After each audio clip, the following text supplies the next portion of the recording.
Hello students, I hope you are doing well and great. I am Abdullah, your chemistry instructor from tutorial.pk, and today now let's start exercise of chapter 15th of your grade 10th. तो student इस chapter की exercise में सबसे पहले हम बात करेंगे और इनसर्कल करेंगे करेक्ट आंसर को, यानी हम एमसीक्यूज को सॉल्व करेंगे। तो जिसमें पहला एमसीक्यू है percentage of sodium chloride in sea water is, यानी आपको बतानी है कि सी वाटर में सोडियम क्लोराइड की कितनी परसेंटेज है। इसके बारे में स्टूडेंट मैंने आपको मेन लेक्चर में बताया कि सोडियम क्लोराइड जो है वो सी वाटर में 03.4% पाया जाता है। सो बी ऑप्शन यहाँ पे आपका राइट आंसर होगा। बढ़ते हैं नेक्स्ट एमसीक्यू की तरफ। The density of water is maximum eight.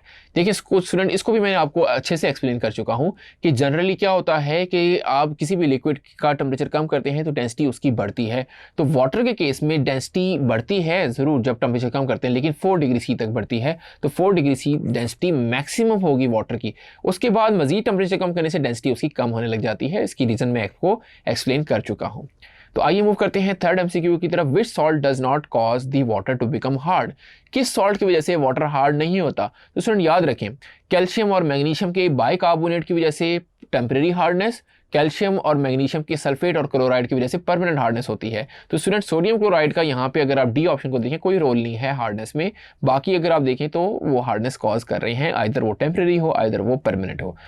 बात करते हैं एमसीक्यू 4 की। Which salt causes temporary hardness in water. अभी मैंने आपको बताया कैल्शियम और मैग्नीशियम के कार्बोनेट की वजह से टेम्परेरी हार्डनेस होती है। तो यहाँ पे आपने देखें कि पहला जो ऑप्शन है वो सल्फेट है, दूसरा ऑप्शन भी कैल्शियम सल्फेट है, नहीं होगा।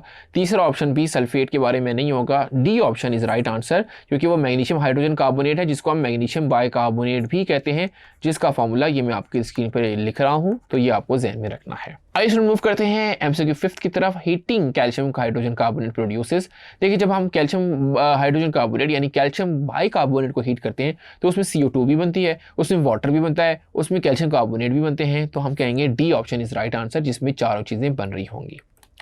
आइए स्टूडेंट मूव करते हैं MCQ 6।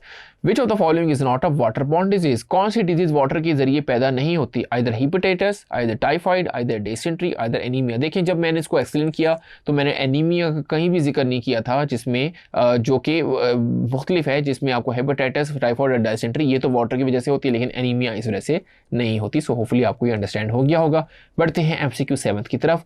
Which human activity results in contamination of water bodies. देखिए कौन सी ह्यूमन की एक्टिविटी की वजह से वाटर बॉडीज में कंटेमिनेशन हो जाती है? Life stock waste, pesticide, septic tanks. ये तीनों स्टूडेंट वो काम हैं जिसकी वजह से आपके जो वाटर है वो कंटेमिनेट हो जाता है, यानी आलूदा हो जाता है। तो हम कहेंगे all of these is your right answer. Finally student हम एमसीक्यू 8 को देखते हैं। Which is used to remove permanent hardness in water. तो मैंने इसको आपको मेन लेक्चर में बताया कि जब भी आपको वाटर की परमानेंट हार्डनेस को रिमूव करना हो तो उसमें आप वॉशिंग सोडा का ऐड करते हैं, यानी Na2CO3 डॉट, जिसका फॉर्मूला होता है Na2CO3.10H2O।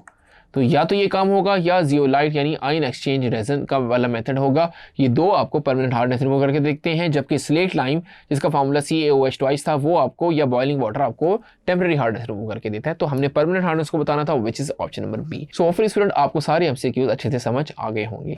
Thank you.